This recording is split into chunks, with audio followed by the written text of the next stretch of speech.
The Manhattan skyline glowed in shades of gold and steel, a city alive with relentless ambition. From the top floor of Walker Tower, a sleek glass fortress in the heart of New York, Ethan Walker stood by the window, staring down at the ant-sized traffic. Billionaire, tech mogul, cold strategist. That was how the world knew him, how he had trained himself to be. Yet behind the sharp, tailored suits and the eyes that rarely betrayed emotion, loneliness whispered like an echo in every silent corner of his penthouse. The city adored his brilliance and envied his fortune, but Ethan had long stopped believing in admiration. To him, people came with price tags, and loyalty was as fragile as glass. He had built an empire of billions, but the cost had been steep: trust, intimacy, and perhaps even his humanity. His phone buzzed, slicing through the silence. Lawrence, his longtime advisor, appeared on the screen. Ethan swiped to answer. "Lawrence, it's midnight," he said flatly. A pause, then a voice, heavy with something Ethan rarely heard from him: hesitation. "Ethan, it's your father. He's in Boston. The doctors say it might be hours." The air seemed to vanish from the room. Ethan's grip on the phone tightened. His father, the man who had raised him with both discipline and distant pride, the man whose approval Ethan still silently sought. Ethan ended the call without another word, grabbed his coat, and ordered the helicopter. Boston's night air was softer, tinged with sea salt from the harbor. Ethan's footsteps echoed down the sterile corridor of the private hospital. The scent of antiseptic and the low hum of machines pressed against him like weights. The sight broke something inside him when he entered the dimly lit room. His father, William Walker, once a titan in finance, lay frail against white sheets, his breath shallow, his skin pale, like fading parchment. "Father." Ethan's voice cracked, uncharacteristic, almost boyish. William's eyes flickered open, tired, yet still holding that unyielding Walker fire. "You came," he whispered, a ghost of a smile tugging at his lips. "I wouldn't let you leave without me here." Ethan pulled a chair closer, trying to mask the storm in his chest.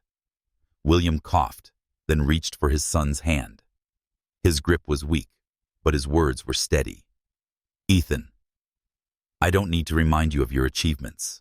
You've conquered markets, defeated rivals, and built a fortune most men can't imagine." Ethan swallowed.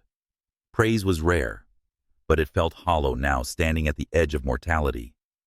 "But," William's voice trembled with urgency, "you have nothing. You're surrounded by wealth, but you live in emptiness. Your mother saw it before she passed. I see it now. You do not know love, not real love." Ethan tensed. "Love is a luxury, Father. I do not need it. People chase me for money, for power. None of it is real." "That is why," William whispered, gripping tighter, "I ask this of you, my last wish." Ethan leaned closer, confusion lacing his sharp features. "For 1 month, live without your money, without your name. Disappear, become no one, and in that emptiness, search for something real, for love. If you return unchanged, all your fortune is meaningless." The words struck Ethan like thunder. "You want me to abandon everything? My company, my responsibilities? Father, this is madness." William insisted that it is the only way you will find life, his voice thinning. "Promise me, Ethan. Swear it. Swear it on my grave to come." For a moment, Ethan could not breathe. His entire existence was built on control, yet here he was, powerless in the presence of death. His father's gaze, though dimming, held a plea that no empire could resist. Ethan finally bowed his head, I promise 1 month. No money, no name. I will do it. A faint smile curved William's lips, and with one final exhale, the great man closed his eyes forever. The world felt alien when Ethan stepped out of the hospital at dawn. The harbor wind bit his skin, carrying the weight of the vow he had made. For the first time in years, he felt stripped of armor, vulnerable. The helicopter awaited him to take him back to New York, but he hesitated before boarding. The city skyline glittered on the horizon, his empire pulsing in every tower, every screen, every stock market chart. Could he truly walk away, even for a month? His phone buzzed again. "Lawrence," Ethan answered. "Ethan, the board needs your decision on the Dunbar acquisition. We can't stall much longer." Ethan stared at the screen, then shut it off. For the first time, he chose silence. While Ethan grappled with promises and ghosts across New York, Zariah Johnson leaned against the window of her modest apartment in Brooklyn. Her reflection stared back a woman in her late 20s, skin rich as mahogany eyes that carried both resilience and quiet sorrow. Widowed too young, her husband had died in the chaos of a foreign war. Zariah had rebuilt herself piece by piece. She worked as a junior analyst at a real estate firm, but the weight of living again with her parents was crushing. Her mother prayed she would remarry soon. Her father measured her life in stability and security. But Zariah wanted more. She wanted freedom and the chance to write her own story. Above all, she wanted love that wasn't arranged, forced, or convenient. She didn't know yet that fate was already drawing her toward a man who had everything, yet nothing at all. Back in New York, Ethan stood before a mirror in his penthouse. He studied his reflection, the man who had been feared in boardrooms, chased by paparazzi, envied by rivals. Tomorrow, that man would vanish. The plan was simple but terrifying. Leave behind the suits, the credit cards, the name Ethan Walker. He would step into the streets as Cole Adams, a man with no history, privilege, or shield. Could he endure it? Hunger, rejection, humiliation. And what of his empire? Would it survive without him for 30 days? But a promise was a promise. And though Ethan Walker feared little in life, he feared even more breaking his father's last wish. He poured himself a glass of whiskey, staring at the city that had crowned him king. For once, the lights of Manhattan didn't look like triumph. They looked like a battlefield waiting to strip him bare. Zariah's laughter floated from a small cafe in Brooklyn that night, where she was celebrating a friend's promotion. She smiled, but her heart wasn't in it. Something was missing, though she couldn't yet name it. Not far away, Ethan wandered incognito for the first time in years, slipping into the same neighborhood under the alias he had chosen. Two paths, parallel yet destined to collide, edged closer under the indifferent stars. Neither knew that within a month their worlds would crash together in ways neither money nor caution could control. And so begins the journey of Ethan Walker, the billionaire stripped of his empire, and Zariah Johnson, the woman whose strength and scars might be the key to teaching him love. The first step was the secret heir's vow, the last promise to a dying father. But the actual test is yet to come. What happens when the wealthiest man in New York becomes just another face in the crowd? If this story pulled you in, don't forget to like this video and share your thoughts in the comments. What would you do if you lived without your name and fortune? And of course, follow our channel so you won't miss part 2, where Ethan begins his dangerous month as an ordinary man, and destiny leads him straight to Zariah. Because this is not just a story about money or power. This story is about love loss and the secrets that change everything. The morning sun broke across Manhattan, splintering the glass of skyscrapers into shards of gold. However, for Ethan Walker, today was not a day for boardrooms or billion-dollar deals. Today, the man the world knew as an untouchable mogul ceased to exist. Cole Adams. That name he had chosen was stitched together hastily from memories of forgotten acquaintances. In a single night, he stripped himself of everything tailored suits, black cards, chauffeured cars. What remained was a wallet with a few crumpled bills, a second-hand jacket bought at a corner thrift store, and the weight of a promise that felt heavier with every step into anonymity. The city he once ruled felt suddenly hostile. Sidewalks seemed narrower, crowds thicker, without the invisible armor of status. Ethan, now Cole, was jostled, shoved, and ignored.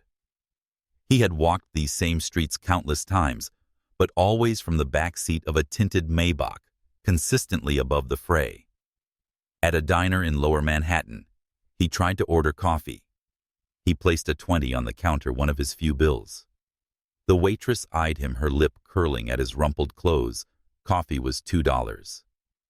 "Do you want a change, or do you think this is charity?" Cole bit back the instinct to snap, to remind her who he was. But that man was gone. "Change," he muttered. The coins clattered on the counter like insults. When he left, he realized how absurdly loud his shoes sounded, worn leather scraping pavement. A week ago, his presence commanded silence in a room. Now no one cared enough to even glance at him. By the third day, hunger gnawed at him with a persistence no boardroom rival ever had. He had miscalculated how quickly money vanished when you had no penthouse-stocked fridge or staff. A hot dog stand mocked him with its greasy scent.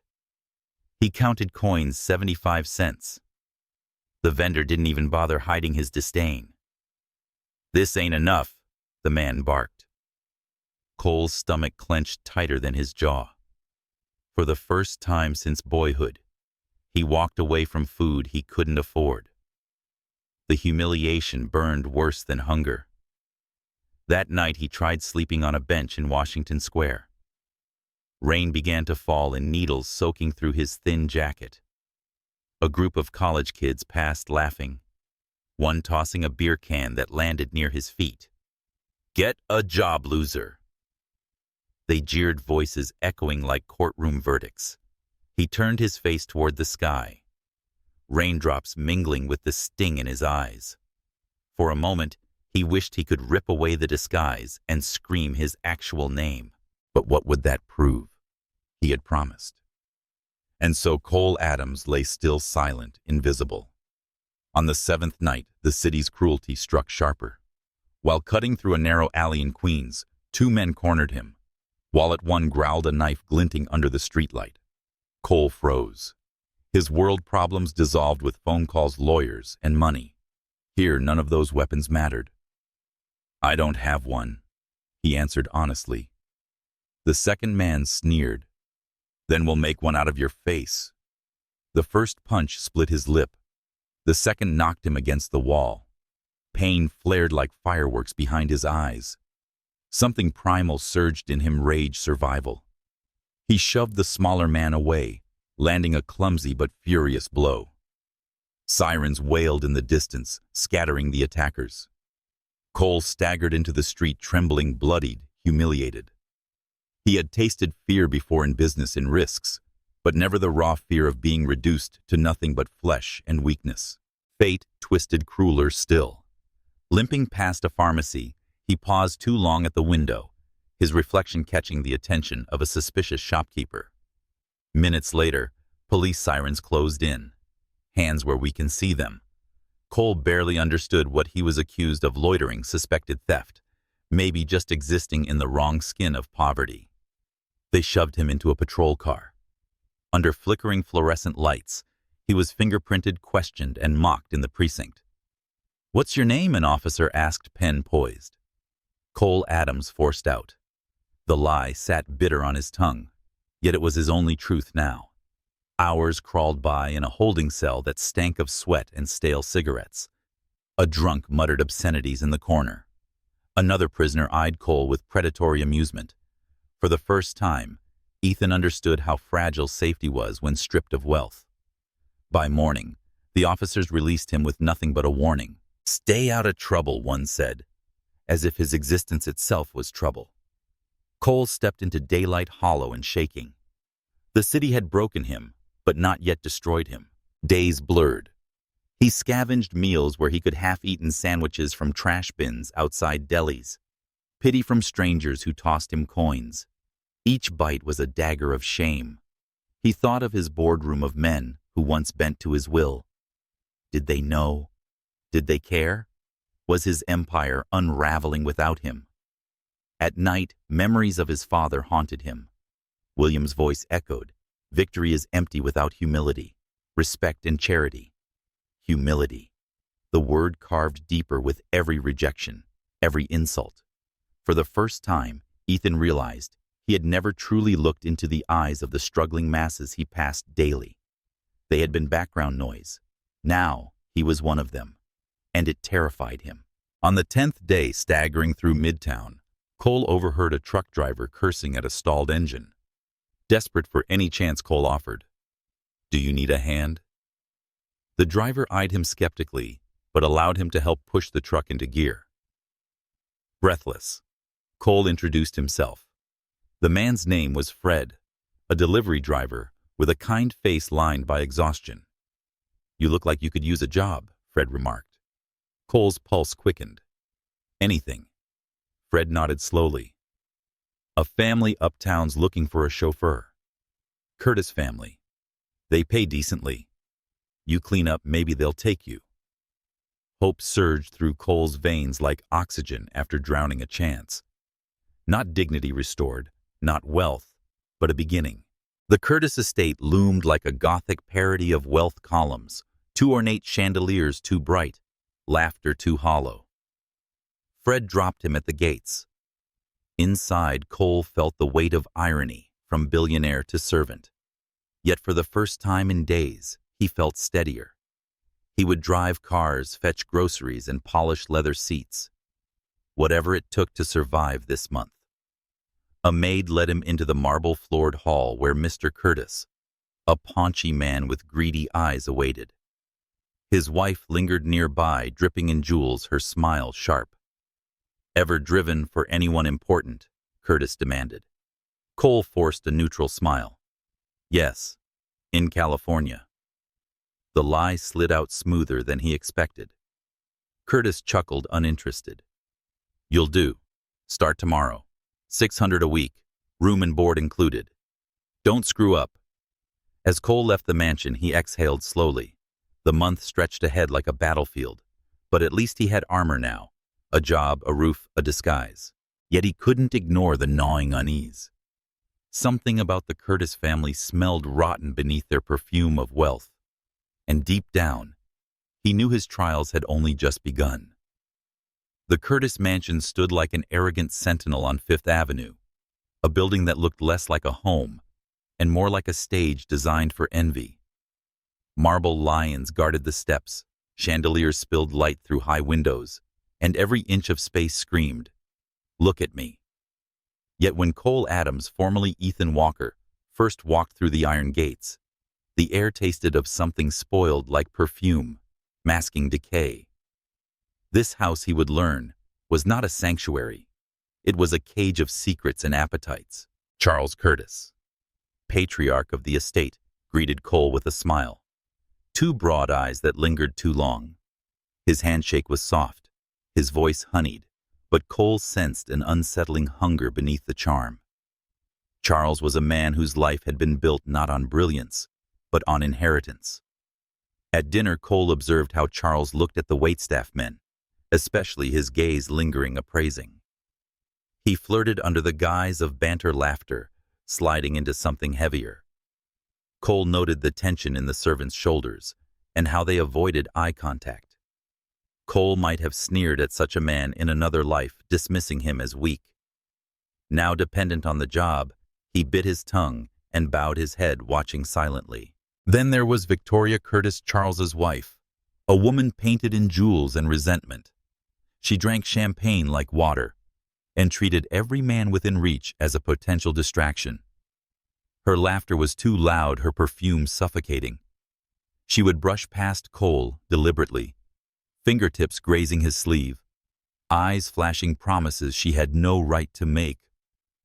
You're too handsome to hide behind a steering wheel, she purred one evening, cornering him in the garage as he polished the car.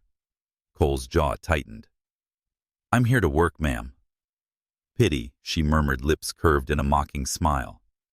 Men who only work are men who rarely live. He stepped back, refusing to play her game, but inside, a bitter irony twisted in him.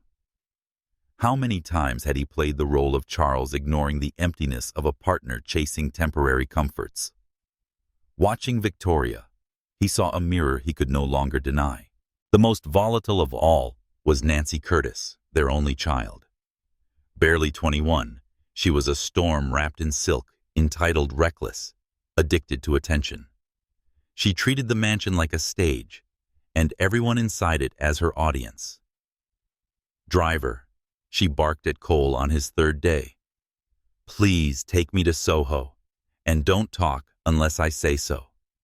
Cole obliged, gripping the wheel, as Nancy applied lipstick in the rearview mirror, her dress too short, her laugh too sharp. At clubs, she drank until her words slurred, clinging to strangers, yet always returning to the car with a venomous glare at Cole, as though his silent presence judged her. You think you're better than me, don't you? She spat once, slamming the car door. Cole met her eyes briefly in the mirror. I think you're lost. Her expression darkened, but she said nothing. Days turned into weeks, and Cole's role expanded beyond driving. He carried shopping bags for Victoria, delivered discreet packages for Charles, and escorted Nancy from one chaotic night to another.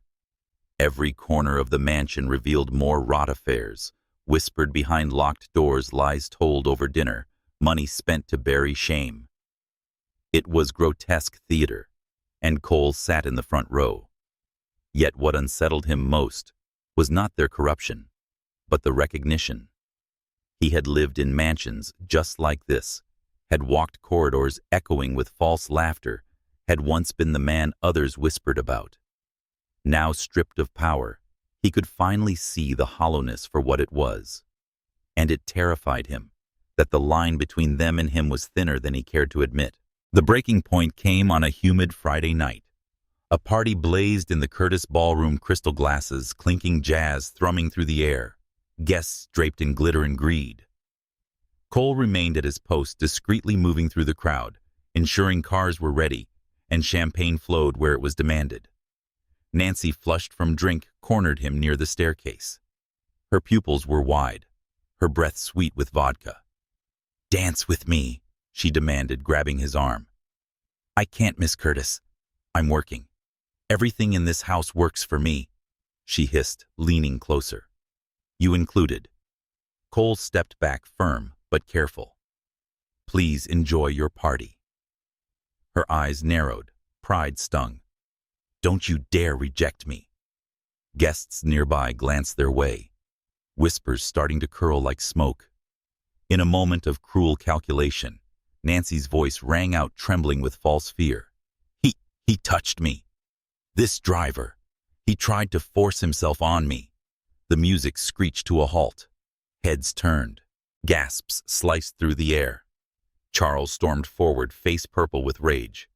Victoria smirked faintly, as though entertained by the scandal. Cole froze, shock ricocheting through his body. That's a lie. But the word lie meant nothing in a house where truth had long been sold. Charles struck the verdict like a gavel. You're finished here. Get out before I call the police. Cole's protests were brushed aside. Within minutes, he was shoved past the gilded doors, the laughter of the guests resuming behind him as though nothing had happened. The night air bit at his skin. His hands shook not from fear, but fury, the fury of innocence trampled, of truth buried under wealth's weight. He staggered into the darkened street, stripped once again of stability, of shelter. Yet something inside him stirred. This humiliation was unbearable, yes, but it was also clarifying. The Curtis family had tried to bury him under their lies, but in their mirror, he had seen his own reflection, the arrogance, the emptiness, the cost of a life without love or conscience. He whispered into the night, his father's words echoing, "Victory is empty without humility, respect and charity."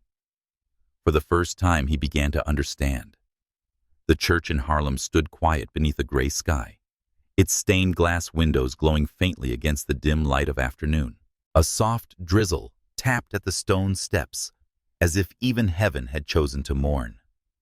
Inside, black attire blended with bowed heads, the scent of lilies heavy in the air. Cole Adams, once Ethan Walker, had not meant to enter. He had been wandering the streets aimlessly, hollow from hunger still bruised from the Curtis family's betrayal. But something had pulled him toward the open doors, the low hum of hymns spilling into the street. He slipped inside, hoping only for a dry seat anonymity among strangers. He did not expect her. Zariah Johnson sat near the back posture, straight hands folded tightly in her lap. Her beauty was quiet, almost unassuming. Smooth skin, the shade of rich earth curls pulled into a modest bun, eyes dark and watchful. There was grief in those eyes, and resilience, a strength forged by pain rather than privilege. Cole took a seat a few pews behind, though his gaze kept drifting toward her. He told himself it was curiosity, nothing more. Yet something in her stillness contrasted sharply with the chaos of his life that he couldn't look away. When the service ended and mourners drifted outside, Zariah lingered by the steps, her umbrella tilted against the drizzle. Cole found himself standing nearby, unsure if fate had guided him or if he was desperate for human contact. "You didn't know her, did you?" Zariah's voice was soft, carrying both suspicion and kindness. Cole blinked. "Excuse me, the woman we buried today. You don't look like family, or even like you knew her." Caught. He hesitated, then admitted, "No, I just needed a place to sit." Zariah studied him for a long moment, cautious. Then, unexpectedly, she nodded. "Sometimes grief doesn't need a reason. You can borrow it for a while." Her words struck him harder than any insult had. For the first time in days, he felt seen, not as Ethan Walker, the billionaire Cole Adams, the nobody, but as a man adrift. As mourners dispersed, Zariah adjusted her umbrella, preparing to leave. Cole, almost against his will, fell into step beside her. "Do you always offer strangers such generous philosophy?" he asked carefully. Her lips curved in the faintest smile. "Only when they look like they've lost more than their way to a funeral." He chuckled, surprised at himself. "I have family," she guessed. He paused, thinking of his father, of promises carved into his soul, something like that. They walked silently for a moment, the rain weaving silver threads between them. When they reached the corner, Zariah turned. "Well, good luck, stranger. I hope you find what you're looking for." "Cole," he blurted. "My name's Cole." She hesitated, then offered her hand. "Zariah."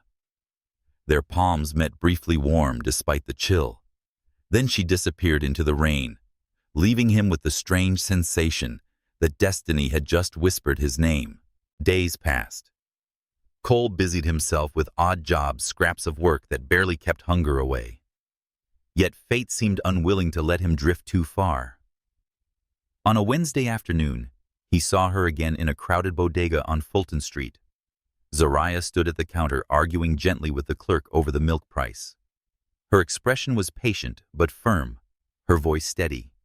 When she noticed Cole watching from the aisle, recognition flickered in her eyes. "The funeral, stranger," she said, almost amused. He smiled, embarrassed. "I swear I'm not following you. Maybe we're both just cursed to shop at the same overpriced store." They walked out together, groceries in hand. This time the conversation stretched longer, about the city work and how exhausting it was to keep moving forward when the world seemed determined to pull you down. Cole spoke little of himself, but Zariah didn't press. She seemed to sense that some silences were protective, not deceptive. Before they parted, she surprised him with a small gesture, slipping a granola bar from her bag into his hand. "You could use this more than I." It was nothing a cheap snack. Yet to Cole it felt like kindness carved from stone. That night in her Brooklyn apartment, Zariah faced a different storm. Her mother Clara placed a steaming casserole on the table, her voice sharp with insistence. "Zariah, you're 29. You can't keep living like a widow forever." Stanley called again. "He's coming for dinner this weekend." Zariah sighed, fatigue pressing against her ribs. "Mama, I told you I'm not interested. Stanley is a good man." Her father interrupted, his tone firm. "A steady job, respectable family. You need security, not daydreams." "But I don't love him," Zariah whispered. "Love won't pay the bills," Clara snapped. Zariah pressed her lips together, fighting back words that would only spark more arguments. She thought instead of Cole, the stranger who seemed broken and strong, whose silence spoke louder than most people's chatter. She didn't know why, but when she pictured her future, she didn't see Stanley's face. Sunday arrived, and Stanley was in his pressed suit, armed with flowers and numbers about his latest accounting successes. Zariah endured the dinner with polite nods, but her chest felt hollow. Afterward, desperate for air, she slipped out into the street. And there he was, Cole across the avenue, helping an older woman lift groceries into her car. His sleeves were rolled, his movements humble, unassuming. It was absurd, she told herself. New York held millions, yet their paths crossed again and again. Still, she couldn't ignore the pull. "Cole," she called softly once he was free. He turned surprise, lighting his face. "Zariah." They walked together under the streetlights, words flowing more easily now. He told her vaguely about searching for work and starting over. She shared fragments of her own story. Her husband lost to war, the suffocating expectations of family. For the first time in years, Zariah laughed without forcing it. Cole's smile was quiet, but it warmed something in her chest that she had thought was buried with her husband. But shadows followed them both. Clara's voice echoed in Zariah's mind. "Love won't pay the bills." Her father's approval dangled like a chain, and Stanley, persistent as ever, continued to circle, a reminder of the life she was expected to choose. Cole, meanwhile, carried his own burden, the secret of who he truly was. Each time Zariah's eyes met his, he felt the weight of his deception. He wanted to tell her the truth, but the promise to his father held him silent. Still, as they parted that night, Zariah lingered. "It's strange," she murmured. "I feel like I was meant to know you." Cole's throat tightened. Maybe fate's stubborn like that. The city noise faded momentarily, leaving only the rhythm of their breaths, the brush of possibility. In the following weeks, their paths would keep crossing each meeting, stitching them closer, even as the world conspired to tear them apart. Zariah caught between duty and desire. Cole caught between truth and disguise. Neither understood the storm that loomed ahead, but both had begun to feel it, the dangerous, undeniable pull of love. The cafe was small, tucked between a laundromat and a bookstore on the corner of Atlantic Avenue. Its windows fogged against the February chill, and the air inside carried the comforting scent of roasted beans and cinnamon. Cole had chosen it carefully. Quiet, ordinary, unthreatening. A place where two people could sit and talk without the weight of the world pressing on their shoulders. When Zariah walked in, her presence turned the modest space into something extraordinary. She wore a simple gray coat, curls tumoring freely around her face, her dark eyes scanning until they found him. For a heartbeat, Cole forgot the name he wore, forgot the vow that chained him. All he knew was that she had come.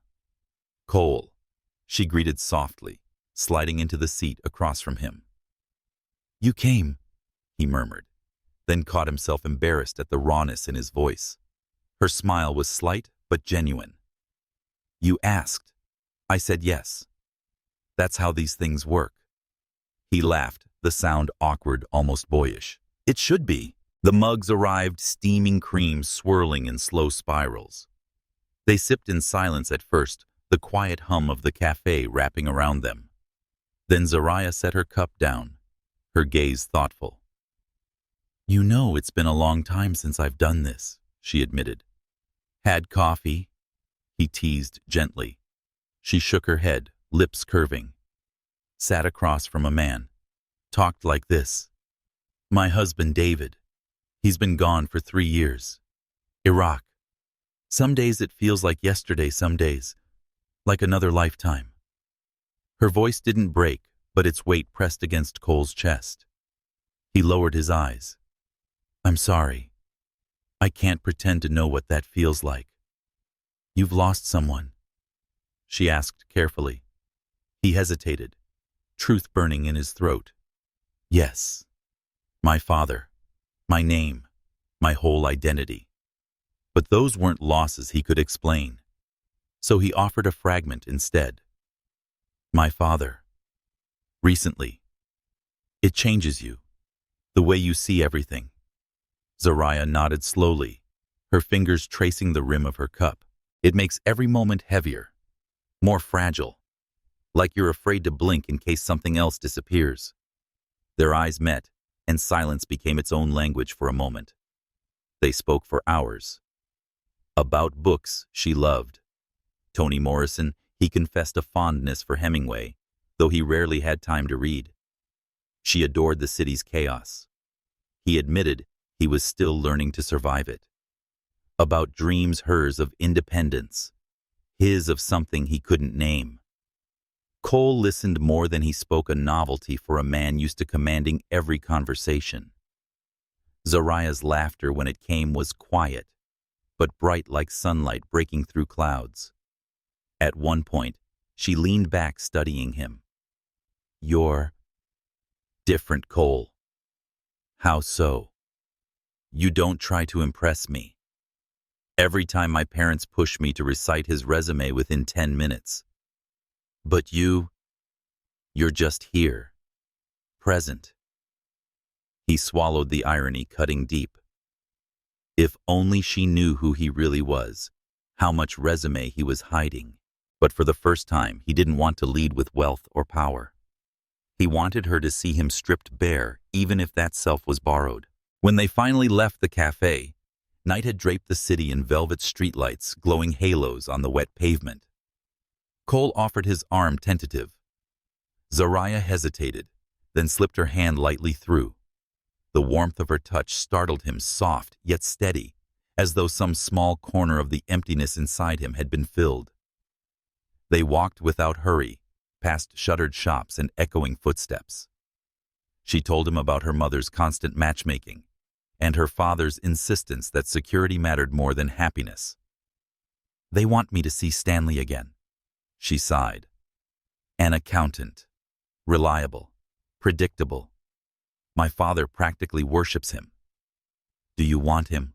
Cole asked quietly. She shook her head. "I want someone who makes me feel alive. Someone who sees me. Not my resume. Not my grief. Just me." Cole's chest tightened. He wanted to say, "I see you." But the words felt too dangerous too soon.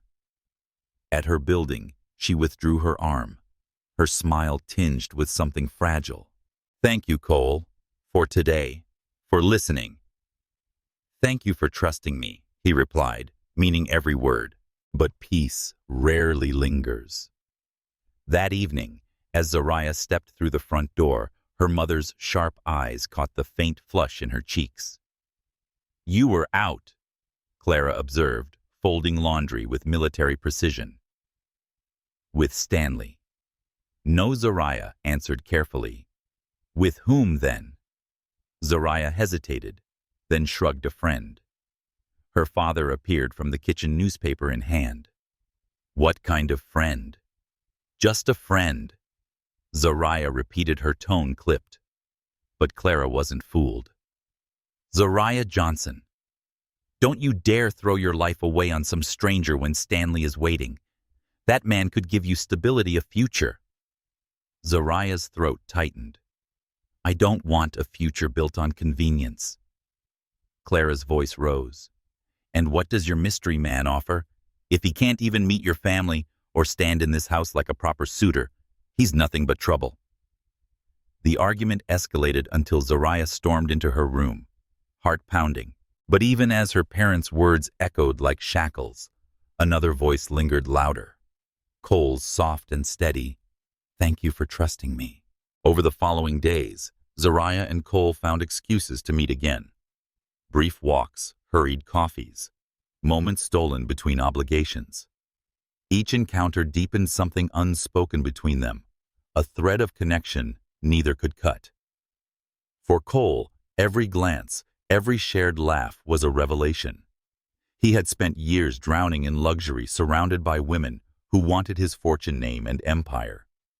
Yet here was a woman who knew nothing of that world, and still her presence felt more valuable than all the billions he owned. For Zariah, Cole was dangerous, not because of who he was, but because of who he wasn't. He wasn't Stanley with his tidy future and predictable promises. He wasn't the man her parents wanted. He was poorer, less stable, and infinitely richer in how he made her feel. But in the quiet corners of her heart, she feared what her family would do if they discovered the truth. That fear became reality sooner than she imagined. One evening, returning from a walk with Cole, she found her father waiting by the stoop. His gaze shifted from her flushed face to Cole's figure, retreating down the street. "Who is he?" her father demanded. No one she tried, but the lie rang hollow. "He's not Stanley," her father snapped. "He's not anyone I know.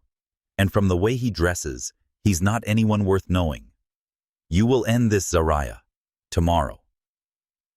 Clara emerged from the doorway, her expression thunderous. "Do you hear me, girl? A man like that will ruin you. People will talk. What future will you have then?" Zariah's fists clenched. "I want a future that's mine, not yours." Her father's hand slammed against the railing, the sound like a gavel. "You will not shame this family for the sake of some nobody." Zariah fled upstairs, her chest aching. Behind her, her parents' voices blended into a storm of disapproval. But above the noise, her heart whispered a truth she could no longer deny. She was falling for him, for Cole. And she feared it was only the beginning of a battle she could not win. The office was a cramped second floor above a laundromat in Brooklyn. Its walls smelled faintly of detergent.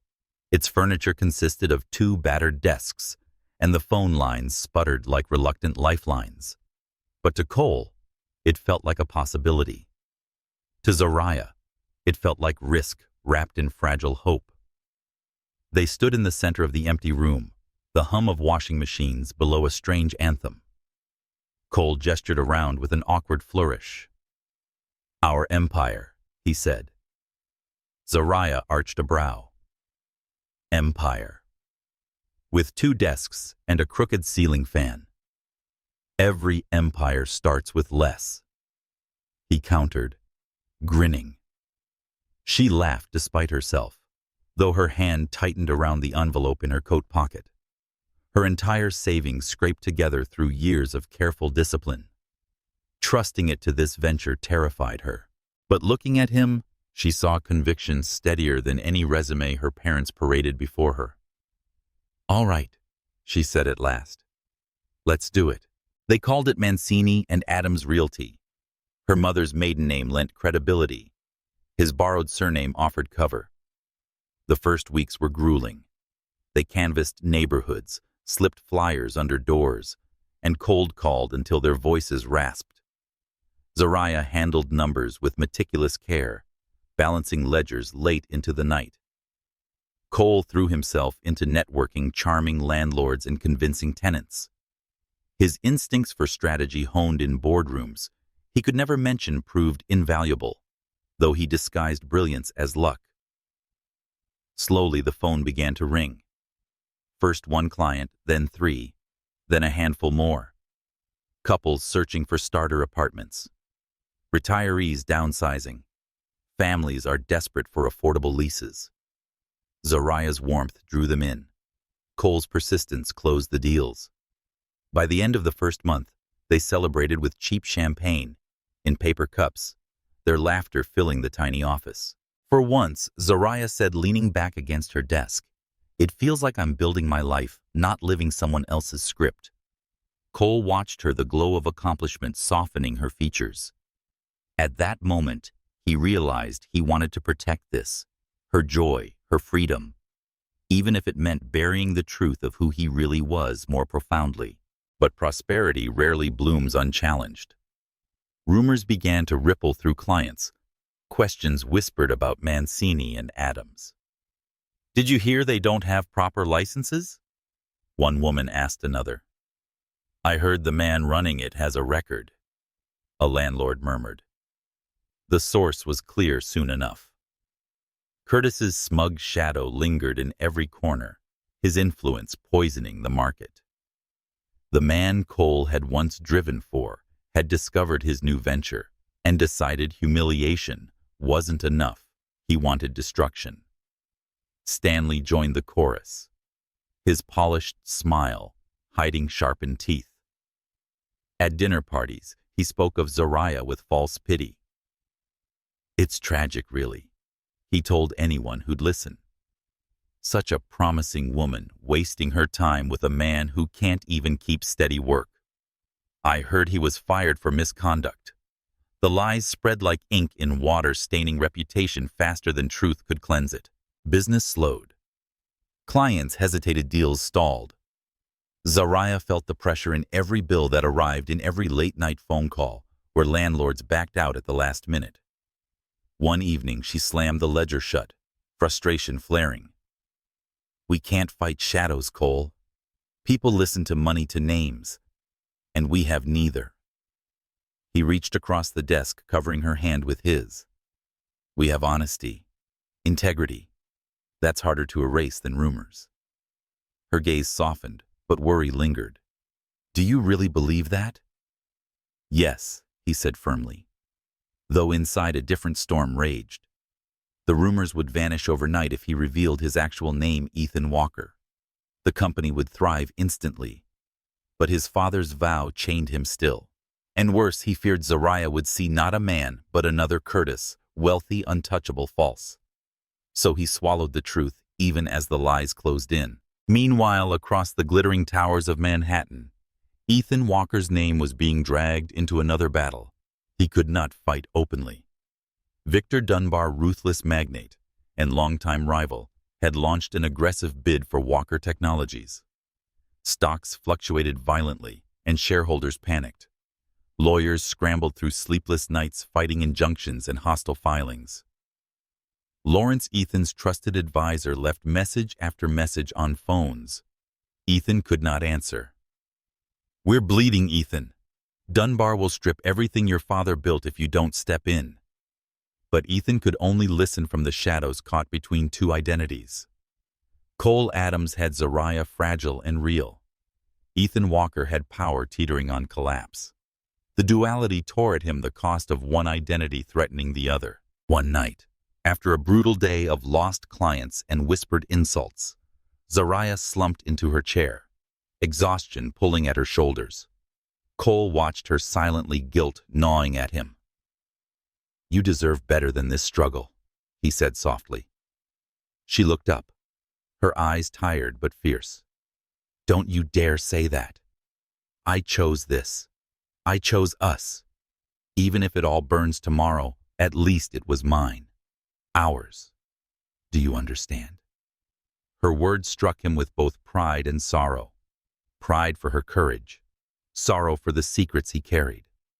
He wanted to tell her everything and confess the empire that bore his actual name, the war raging in downtown glass towers. But the promise to his father held him back, choking him. So instead, he reached for her hand, squeezing gently. Then we fight. Together. The following weeks became a crucible. Each client felt like a stolen victory. Each loss cut deeper.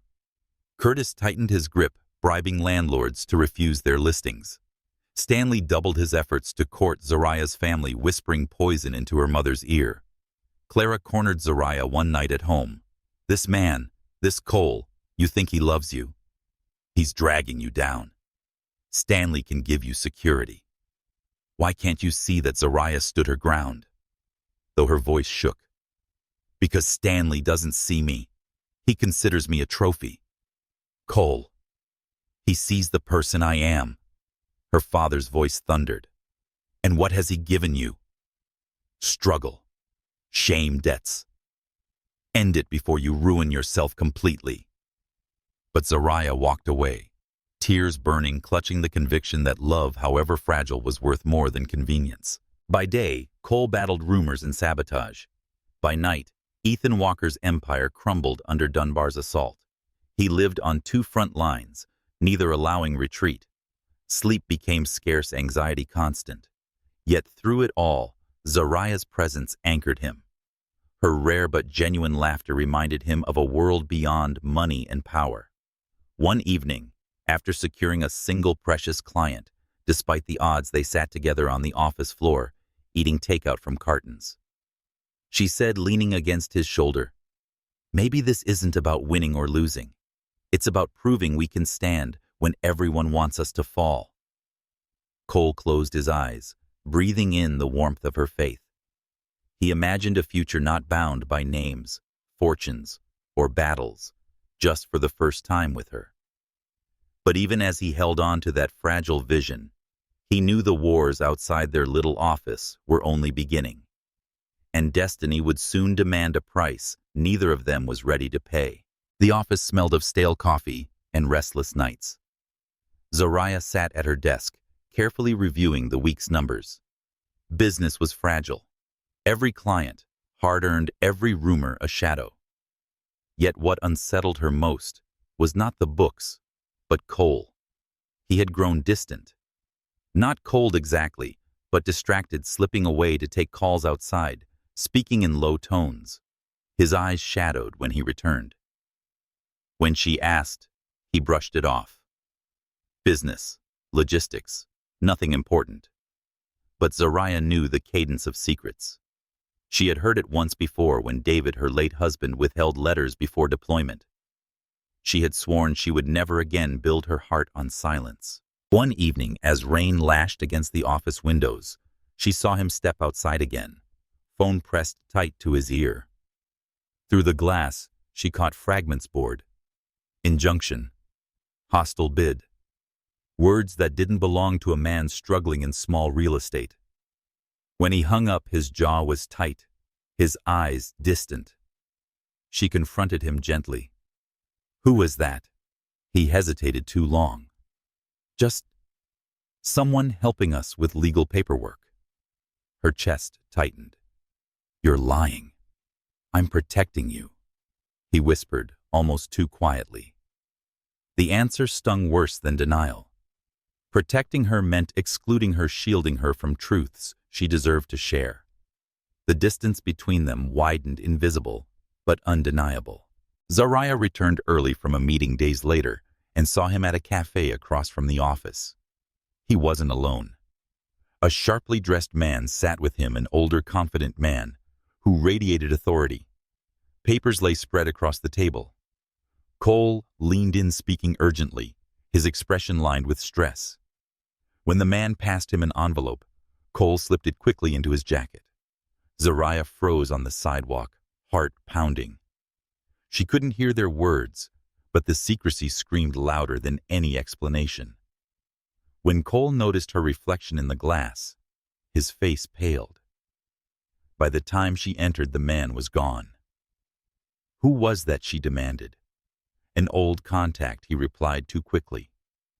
"Why didn't you tell me?" "Because it doesn't concern you." The words struck like a slap.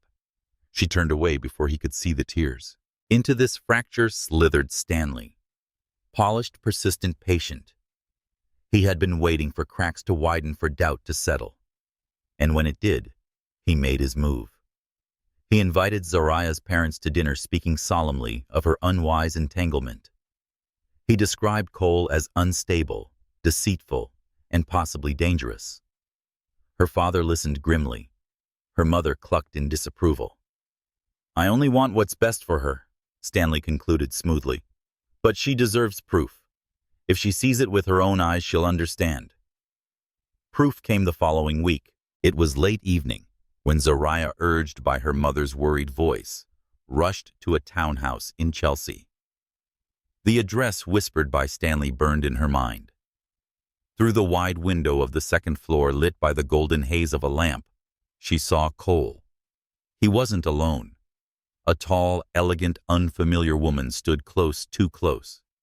She touched his arm, leaned toward him. And Cole, though tense, didn't move away quickly enough. To Zariah's eyes, the image was damning her nobody of a partner entangled with someone else, just as Stanley had warned. Her breath caught. Betrayal, old and raw, clawed back to life. She turned before the tears could blind her, fleeing into the night. When Cole returned to the office hours later, she was waiting. Her eyes were swollen, and her posture was rigid. "Where were you?" she asked, voice trembling. "Meeting a contact," he said carefully. "With her." The words spat like venom. He flinched. "It's not what you think. It's precisely what I think," she cried. "Secrets, lies, phone calls. You won't explain meetings with strangers. And now I see you with another woman. Tell me, Cole, what am I to you? Another distraction until something better comes along." "No." His voice cracked. "Zariah, you don't understand. I can't explain everything, but nothing." She cut in tears, streaking down her cheeks. "I believed in you. I invested everything I had in you. My savings, my trust, my heart. And you gave me this." Her words left no space for defense. Cole reached for her, but she stepped back. "It's over," she whispered. "We're finished." The days that followed were hollow. Clients, already scarce, drifted away entirely. Curtis's sabotage sharpened. Stanley's smear campaign spread unchecked. Without Zariah's steadying presence, Cole floundered. The office, once filled with fragile laughter, stood silent. Zariah withdrew completely. Calls went unanswered, texts unread. She poured her time into family, into rebuilding walls she had once dared to lower. Her parents watched with quiet satisfaction, believing they had rescued her from disaster. For Cole, the loss was suffocating. He had promised his father to seek real love, and he had found it only to destroy it with secrets and silence. The irony was crueler than any of Dunbar's assaults. Meanwhile, Ethan Walker's world, his actual world, teetered on collapse. Victor Dunbar's takeover bid surged. Shareholders, unsettled by Ethan's absence, leaned toward the stability Dunbar promised. Court dates loomed. Legal battles bled millions. Every message from Lawrence was more desperate than the last. "If you don't appear, we'll lose everything," one voicemail pleaded. "Dunbar will dismantle the company, your father's legacy gone." Ethan listened in silence, the phone cold in his hand. Once the fate of billions would have consumed him. But now the loss of one woman felt heavier than any empire. One night, he returned to the empty office, its flickering fluorescent lights casting ghostly shadows. The desks stood abandoned, papers scattered like broken dreams. He sat in Zariah's chair, inhaling the faint scent of her perfume, still clinging to the wood. Memories replayed mercilessly, her laughter over coffee, her hand in his on the walk home, her eyes burning with betrayal. He buried his face in his hands. He had lost everything: love, trust, the fragile company they had built together, and soon, perhaps, the empire that bore his name. For the first time, Ethan Walker felt not just stripped, but utterly undone. And in that ruin, Only silence answered. The courtroom smelled of varnished wood and sharp tension. Heavy chandeliers hung above like watchful eyes, casting gold over rows of polished benches. Reporters clustered in the back pens, poised cameras primed. The world had been waiting for this moment.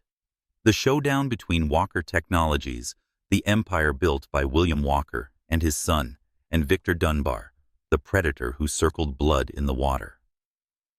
Ethan sat alone in the corridor, outside, his heart steady, yet weighed with fatigue. He had spent a month hidden as Cole Adams, stripped of wealth and power. Now, he had no choice but to step back into the spotlight, to reclaim the empire that bore his family's name. For a month, his absence had been a weapon against him. Shareholders whispered of instability. Analysts predicted a collapse. Dunbar fed those flames until the fire threatened to engulf everything. And now, unless Ethan appeared, the judge would rule by default. Inside, Victor Dunbar sat at the plaintiff's table, immaculate in a navy suit, his smile thin and razor-sharp. His attorneys whispered around him like vultures. Lawrence, Ethan's longtime advisor, looked worn and anxious at the defense table. An empty chair sat beside him, reserved for the man the world hadn't seen in 30 days. The judge, Franklin, adjusted his glasses, his gavel tapping lightly. "We have waited long enough. If Mr. Walker fails to appear, this court must grant Mr. Dunbar's petition." Victor leaned back, satisfaction radiating. Lawrence rose desperately. "Your Honor, if we could have just a few more minutes." "No," the judge interrupted. "The law does not bend for ghosts." The doors opened. The sound echoed like thunder. Every head turned as Ethan Walker strode inside, tall and composed, dressed in a black suit that seemed carved for this moment. Gasps rippled through the gallery. Flashbulbs erupted. Victor's smile faltered just for a second. "Apologies for my delay," Ethan said smoothly, his voice calm yet commanding. He adjusted his cufflinks, then sat beside Lawrence, meeting the judge's gaze with unflinching resolve. Judge Franklin paused, studying him, then nodded. "Mr. Walker, you have impeccable timing. Sit. Let us proceed." The proceedings began sharp with arguments. Dunbar's attorneys painted Ethan as negligent, absent, and unfit to safeguard the company. They emphasized his disappearance, his silence, the uncertainty it bred. But when Ethan spoke, the room shifted. "Yes, I was absent," he admitted, his voice steady, resonant. "But absence does not equal abandonment. My father built Walker Technologies on the principles of endurance. I honored him even away from this courtroom. The truth is simple. Victor Dunbar seeks to dismantle, not to build. He would gut this company, strip it for parts, and leave thousands without work. That is not stewardship. That is theft in a tailored suit." Murmurs rippled across the gallery. Reporters scribbled furiously. Ethan continued, each word a blade. "I stand here today, not as a runaway, but as the rightful guardian of this legacy, and I will not allow a vulture to wear a crown." For a moment, victory seemed within reach. Judge Franklin's eyes softened. Even Dunbar shifted uneasily. But then Dunbar's lead attorney rose, his expression sly. "Your Honor, while we admire Mr. Walker's speech, perhaps the court should consider where Mr. Walker has been during this absence. Transparency is, after all, the foundation of trust." Ethan's jaw tightened. The attorney held up a stack of papers. "We have sworn testimony evidence that Mr. Walker has been living under an alias, Cole Adams. He worked menial jobs, concealing his identity and associating with individuals far beneath his station." The room erupted in gasps. Flashbulbs blazed. Mr. Walker abandoned his board, but not for illness or grief, for some social experiment, or perhaps an attempt to deceive creditors. Either way, Is this the behavior of a responsible CEO? Ethan stood slowly, meeting the storm head-on. It's true, he said clearly, his voice cutting through the clamor. For the past month, I lived without my name or fortune. My father's last wish demanded it. He wanted me to understand humility, respect, and love without the veil of wealth. I made him that promise, and I do not regret it. The courtroom buzzed with disbelief, curiosity, and outrage. Victor smirked, seizing the moment. You see, even he admits it. He played at poverty while his company bled. He is reckless. He is unfit. Ethan turned to the judge. Perhaps I am reckless, but I know what it means to survive without privilege, to work to be judged by nothing but effort. That knowledge makes me stronger, not weaker, and it will make this company stronger. Judge Franklin leaned back, considering. Hours of arguments followed, legal jargon slicing the air. But Ethan's presence, candor, and sheer audacity shifted the tide. At last, Judge Franklin raised the gavel. This court recognizes Ethan Walker as the rightful head of Walker Technologies. Mr. Dunbar's petition is denied. The gavel struck. Applause burst in the gallery. Victor's face twisted, his victory stolen in an instant. He gathered his papers, storming out under the blaze of cameras. Ethan exhaled relief, flooding through him. The empire was safe, at least for now. But triumph carried poison. Within hours, headlines erupted across every outlet. Billionaire lived as Cole Adams for a month. Why? CEO or con artist? Ethan Walker's secret life, exposed mystery. Woman linked to Walker's double life. Photographs surfaced him in shabby clothes walking with Zariah. Even blurred shots outside the laundromat office. Every private moment twisted into spectacle. Lawrence called in panic. Damage control teams are working, but this is everywhere. Investors are shaken. They think you've lost your mind. Ethan listened, silent. None of the headlines hurt as much as the thought of Zariah reading them, realizing the man she had trusted, the man she had loved, wasn't Cole, but Ethan Walker, the billionaire she once said she could never believe in. That night, Ethan stood in his penthouse again, the city glittering below like a sea of stars. He had his empire back. The world once more bowed to his name, but the silence was suffocating. Victory felt hollow. He pressed a hand to the glass, whispering her name into the void. Zariah. She wasn't here to see his triumph. Only the mask of Ethan Walker remained, and behind it, the man who had lost everything that mattered. The headlines spread faster than fire across dry grass. By morning, every newsstand in New York bore the same name, Ethan Walker. Not Cole Adams, not the humble driver or struggling realtor, but the billionaire mogul heir to an empire, the man whose face had once adorned the covers of financial magazines. Zariah stood frozen in her apartment, the newspaper trembling in her hands. He was in glossy print, her Cole, emerging from the courthouse in a tailored black suit, photographers screaming his real name. Beneath the picture, bold words burned: Walker Technologies CEO found living double life. Her stomach clenched. The air felt too thin. Cole, the man who had laughed with her over cheap coffee and promised honesty even in silence, had been a lie. When he appeared at her door that evening, she could barely look at him.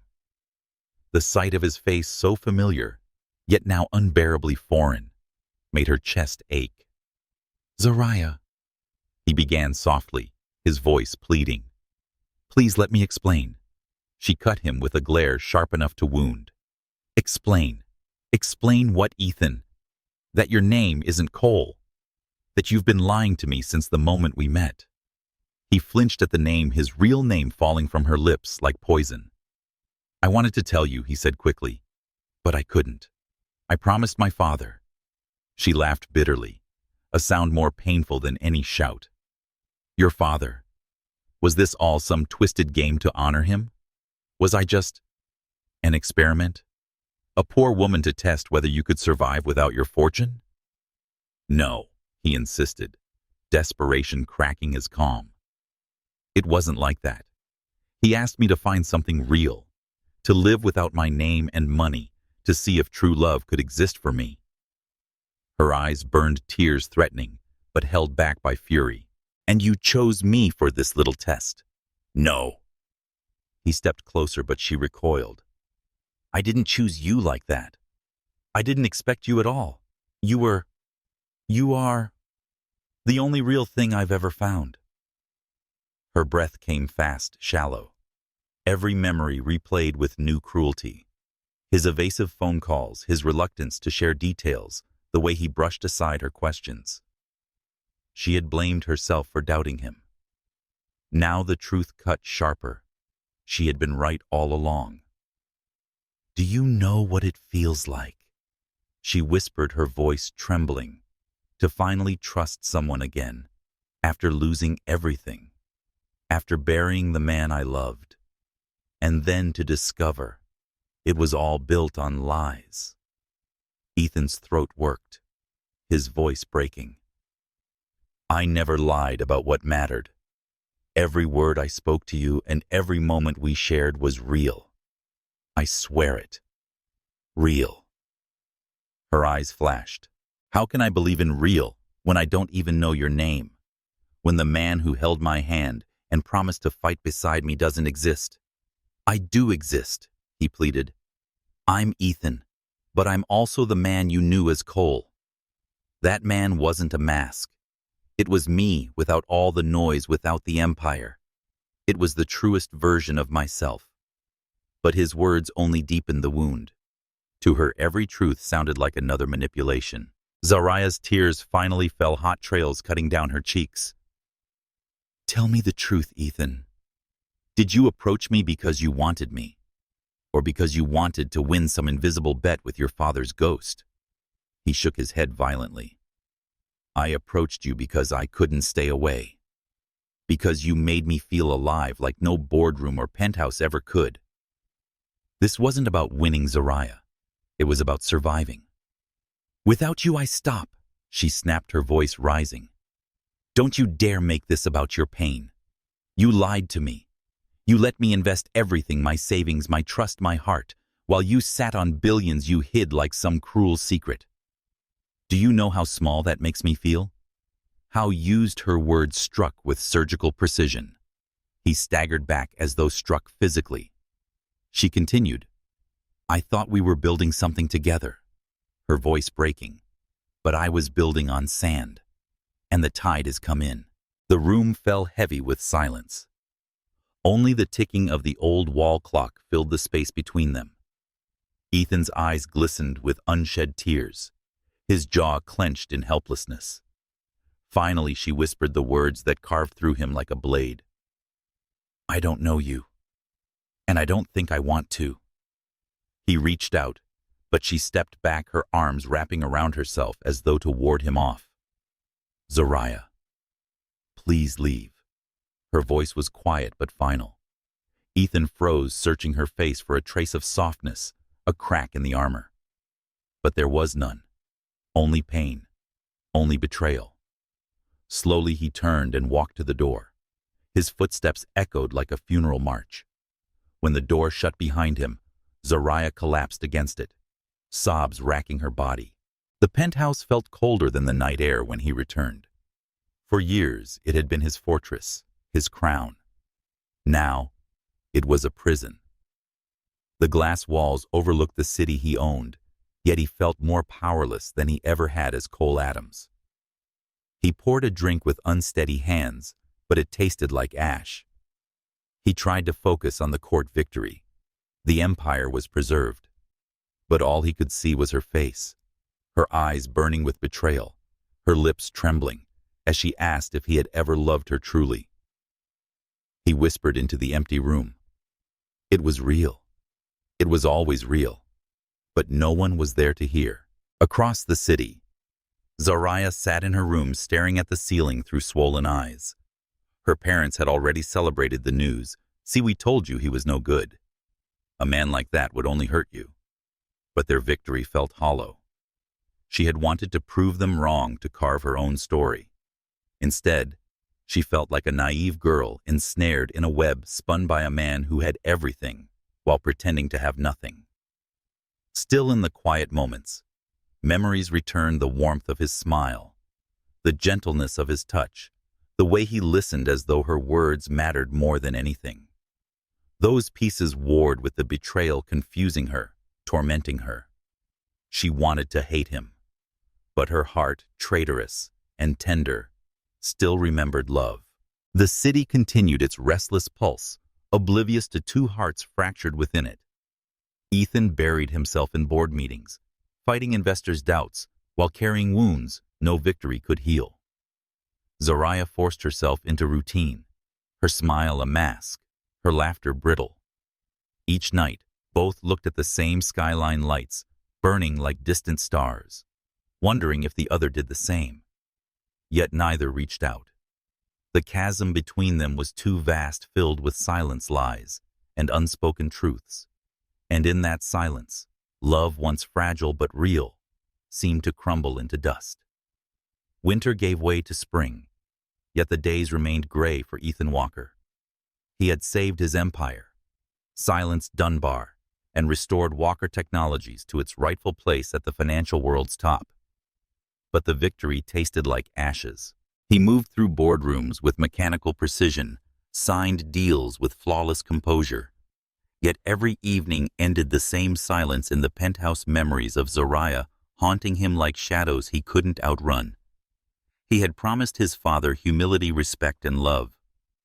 But what did the vow mean if he had lost the only woman who had shown him what love truly was? The first step, Ethan knew, was to mend the wreckage of his false life. He wrote a letter to the Curtis family and an extensive check that silenced even their greed. For the harm done, the lies endured, and the humiliation I brought into your home. They would never forgive him, nor did he ask them to. But he would not leave wounds untended. He also summoned his employees, the men and women who had stood by Walker Technologies, even when rumors claimed their CEO had vanished. Each received a generous bonus, not from the company's coffers, but from his personal fortune. Ethan told them, "I was absent when you needed me most," his voice firm but raw. "This cannot erase it, but I am grateful for your faith." Applause filled the room, yet it gave him no peace. His heart remained fixed on one name. It was a Sunday evening when Ethan finally gathered his courage. Dressed not in the armor of wealth, but in a simple dark suit, he drove to the modest Brooklyn home where Zariah still lived with her parents. Zariah Johnson opened the door. Her eyes widened at seeing him, and her lips thinned into a sharp line. "Mr. Walker." The name came like a verdict. Behind her, Mr. Johnson appeared, suspicion burning in his gaze. Ethan bowed his head respectfully. "I've come to speak with your daughter, but first I must talk to you." The tension in the doorway thickened, yet perhaps curiosity or something gentler stayed their hands from shutting him out. They allowed him inside. Ethan stood before them, every inch the man who once commanded empires, yet stripped of pretense. "I lied to Zariah," he began, "not about my feelings but my name, wealth, and life. I lived as another man because my father's last wish demanded it. He wanted me to find love without money, power, or the Walker name. And I saw her. I found Zariah." His voice trembled, but he pressed on. "I know how it must have looked: deception, arrogance, cruelty. But every laugh, every touch, every word I shared with her was accurate. I love her. And I am here to ask forgiveness, not only from her, but from you, because I stole her trust." Then, before their astonished eyes, Ethan dropped to one knee.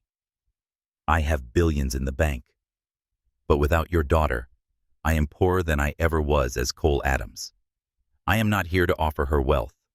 I am here to provide her truth, no more secrets." At the sound of her name, Zariah appeared in the hallway. She had been listening.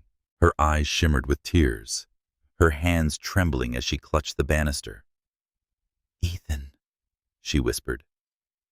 He turned his face unguarded. "Zariah, I love you. Not as Cole, not as Ethan, just as the man who cannot breathe without you. If you never forgive me, I will carry that pain. But I could not let another day pass without telling you the truth." Her chest rose and fell, rapidly torn between fury, sorrow, and the love she had tried to bury. Memories crashed over her, the nights of laughter, the battles they fought together, the betrayal that cut her deepest. "Why should I believe you now?" she asked, voice breaking. Because Ethan said softly, "This time, I have nothing to hide. No more masks, no more lies. Only me." Silence fell. Clara shifted about to speak, but Mr. Johnson lifted a hand. This was no longer theirs to decide. Zariah stepped closer, her eyes never leaving his. "I don't know if I can forget," she whispered. "You don't have to," Ethan replied. "I don't deserve to be forgotten. Only a chance to prove that I can love you honestly, every day, for the rest of my life." Her tears spilled freely now, yet her lips trembled into a fragile smile. "You're impossible," she choked. "And hopeless," he admitted with a laugh, thick with emotion. "Hopelessly yours." With a sob, she closed the space between them and threw her arms around his neck. Ethan held her, as though the world had finally been set right, his face buried in her hair, the taste of salt and salvation on his lips. Months later, California's coast shimmered beneath a golden sun. A white canopy fluttered in the sea breeze on the cliffs overlooking the Pacific. Guests gathered, faces alight with joy, as Zariah walked down the aisle in a gown that flowed like ocean waves, radiant and strong. Ethan stood waiting, his eyes never leaving her. For once, the billionaire mogul looked less like a titan of industry and more like a man who had found home. When she reached him, he took her hands, his voice steady, though thick with feeling. "Zariah Johnson, you taught me the meaning of love that cannot be bought or faked. Today, before God, our families, and this endless sky, I vow no more secrets.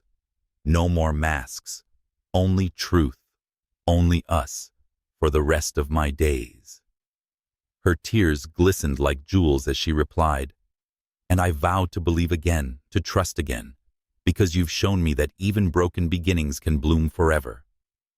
The minister smiled. "By my power, I now pronounce you husband and wife.